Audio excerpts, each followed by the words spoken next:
Pronto, pessoal. Voltamos para o último slide da aula de hoje. Vamos lá. Repare bem. O iodeto, o chumbo foi atraído por um lado e o iodeto por outro. Então, como é que fica aí o processo? Logo, eletrólise soluto apenas, porque só participou o chumbo 4+, e iodeto.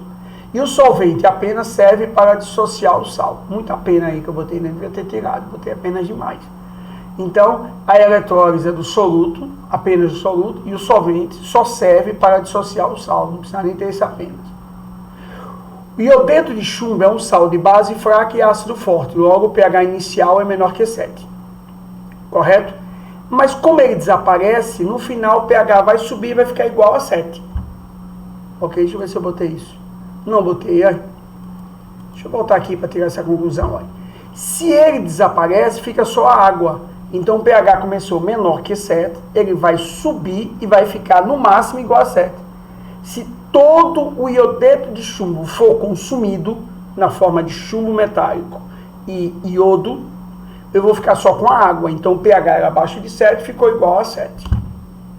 Ok? Nesse exemplo 2. Exemplo 3. Considere a eletrólise de uma solução 0,10 mol por litro de ácido sulfúrico. Ácido sulfúrico é H2SO4. Uma cuba eletrolítica com platina e responda os itens. Os mesmos itens. Só que tem um detalhe, vamos ver o seguinte. Ácido sulfúrico é um ácido forte. Então o pH dessa solução já começa no pH bastante baixo, né? Que é um ácido forte. Primeiro ponto. Segundo ponto, o ácido sulfúrico na presença da água ele se ioniza, formando 2H+, e SO4 2-. A água não forma 2H+. Então eu vou ter que botar água balanceada já. 2 mols de água vai formar 2H+, e 2OH-. Ok? Bom, e aí eu vou analisar o que vai acontecer aí nesse contexto. Se o ácido sulfúrico libera 2H+, e SO4 2-, a água libera 2H+, e OH-, vamos lá. No ânodo, que é positivo, atrai a espécie negativa. Entre a hidroxila e o íon sulfato, quem é que ganha? A hidroxila. Sai a hidroxila, fica o íon sulfato. Então o solvente já participou, porque tirou da água a hidroxila. No cátodo, tira o íon positivo, mas o ácido liberou H+. A água também liberou H+. Mas como você já tirou o OH da água, o H+, que está em desequilíbrio, é o da água. Então sai o H+ da água. Ou seja, o soluto agora não participou. Essa eletrólise, terceiro caso, é uma eletrólise tipo apenas do solvente.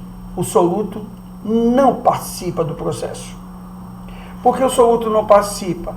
Porque ele não foi atraído. Ah, Sapinho, mas vamos pensar no primeiro ano. O ácido sulfúrico libera muito mais H do que água. É verdade? Então esse H deve vir do ácido sulfúrico. Tudo bem que venha do ácido sulfúrico. Mas quando você tirar o H do ácido sulfúrico, o da água que está livre, repõe. Então você de novo não mexeu com o ácido sulfúrico. Só mexeu com o da água, porque o da água está em desequilíbrio. Ok, pessoal? Entendeu o que eu estou dizendo? Então vamos lá. Ácido sulfúrico se ioniza, não se dissocia. Lembre que o conceito de ácido é de ionização e não dissociação. Em 2H+, e SO4 2-. A água era 1H+, 1OH-. Mas como aqui tem 2+, e 2-, eu multiplico por 2, porque eu tenho que deixar tudo balanceado, mesmo que você não use. O ânodo é positivo, atrai a partícula negativa. Entre sulfato e hidroxila, quem ganha é a hidroxila. Então a hidroxila sai, é atraída. Então a água já participou com a hidroxila, saiu. Deixou H+ em desequilíbrio da água. Quando a hidroxila saiu, aí é você que tem que saber de cor, a oxidação da hidroxila envolve 2 mol de hidroxila, transformando-se em 1 mol de água, meio de O2 e 2 mols de elétron. Simultaneamente, no cátodo, que é negativo, atrai positiva. Não tem diferença desse H para esse. Só que esse OH já saiu, então esse está solto aqui. Então da água vai ser atraído. Se você achar que é atraído do ácido, tudo bem. Eu achei que foi do ácido, porque o ácido é mais forte e libera mais H. Certo? Quando você puxar do ácido, esse que está livre substitui. De novo, o ácido não participou do processo. Então essa eletrólise apenas do solvente. mas se a eletrólise é apenas o solvente, para que serve o ácido? A resposta é simples. A água tem baixo grau de ionização. O ácido se viu como catalisador para aumentar a ionização da água. É por isso que você acidificou o meio. E aí você tem 2H+ da água ganhando 2 mols de elétron, virando gás hidrogênio. Como o ácido não participou, eu não escrevo ele fica em cima da seta escondido. Então eu tenho 2 águas com água, corta, fica uma só.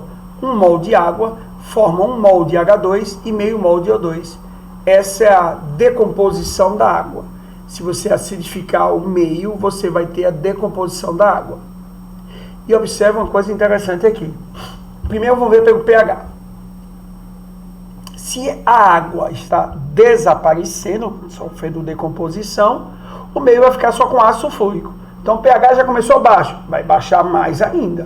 Vai ficar mais concentrado, mais ácido ele ficou. Essa é a primeira conclusão. Uma outra conclusão importante para efeito de cálculos químicos.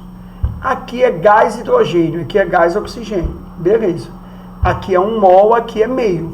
Você vai obter 2 gases. Mas no laboratório, eu sei de onde está saindo hidrogênio, sei onde é que está sendo produzido oxigênio, sem olhar as cargas. Porque a equação está dizendo que para cada 1 mol de hidrogênio é formado apenas meio mol de oxigênio. Então, se no tubo de ensaio tem 15 ml de um gás, no outro tem 30, quem tem 30 é o hidrogênio, quem tem 15 é o oxigênio, pela estequiometria. O volume do gás hidrogênio é o dobro do volume do gás oxigênio produzido simultaneamente, segundo a estequiometria. Ok? Então isso interfere até na visão estequiométrica da reação. Então vamos lá ver as conclusões. Logo, eletrólise solvente apenas H+ ou H participado no soluto, esse apenas, fiquei repetindo, serve para aumentar a ionização da água. O H2SO4 é um ácido forte, logo o pH inicial é menor que 7.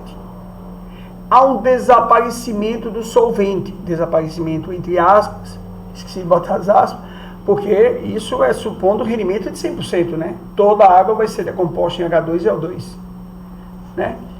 Mas o máximo que vai acontecer é desaparecendo todo o solvente, a solução fica bem mais concentrada, havendo aumento da acidez, o pH fica bem menor que 7. E se ele desenhar os tubinhos de ensaios, e aí você vai perceber que o volume do gás, lembre-se, se ele desenhar tubos de ensaio, estão invertidos. Então o gás fica na parte de cima, que é o líquido, água, e o gás fica em cima. Quem tiver o maior volume de gás é o hidrogênio, a metade é o oxigênio. Sem precisar saber quem é o cátodo, quem é o ânodo. Sem carga nenhuma. Olhei, já sei quem é. Tudo bem, pessoal? Então, essa foi uma eletrólise apenas do solvente. Então, com eletrodos inertes ou inativos, quais são os eletrodos inertes ou inativos? Eletrodo de carbono grafite, eletrodo de platina e eletrodo de hidrogênio. Em meio aquoso, nós temos 3 tipos de eletrólise. Eletrólise do soluto e do solvente. O soluto participa e o solvente participa. Eletrólise apenas do soluto. A água não participa. E para que serve a água? Para melhorar a dissociação do soluto. E eletrólise apenas do solvente. O soluto não participa. E para que serve o soluto? Para melhorar a ionização da água. Isso nunca muda.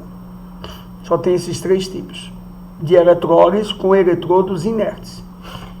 Eu vou, na próxima aula, entrar em eletrólise com eletrodos ativos. Aí eu tenho mais uma bateria de exercícios para fazer com vocês. Esses foram para reforçar aquela ideia de eletrólise que eu vou continuar. Então hoje a gente viu que a eletrólise de fusão não tem disputa, só tem um cátion, só tem um ânion. O cátion vai sofrer redução e o ânion vai sofrer oxidação. Não tem disputa, formando substância simples. É a eletrólise meio aquosa que tem disputa, porque tem os 2 íons provenientes da água, H+ hidroxila, e os 2 íons provenientes do soluto que você adicionou. E aí você tem que saber quem ganha quem. Além disso, você tem que deixar as cargas iguais. Se o íon positivo é 4+, aí você vai ter que multiplicar a água por 4. Se é 2+ por 2. Se for 3+, aí você multiplica ele por 2, vai dar 6, e a água por 6. Porque você não pode multiplicar por 3 a água, né? Tem que ser números pares, porque a oxidação da hidroxila é para cada 2 mol de hidroxila. Se você multiplicar por 3, não vai conseguir fazer a oxidação. Então, se for 3 mais, você multiplica o de cima por 2, dá 6, e a água por 6. Aí você vai ter 3 vezes a hidroxila na oxidação. Ok, pessoal? Tudo bem até aí? Dúvida? Ok? Eu vou consertar alguns detalhes aí para mandar para vocês o material correto. Ok? Vou parar aqui. Continuamos em quarentena e na próxima aula a gente fala de eletrodos ativos.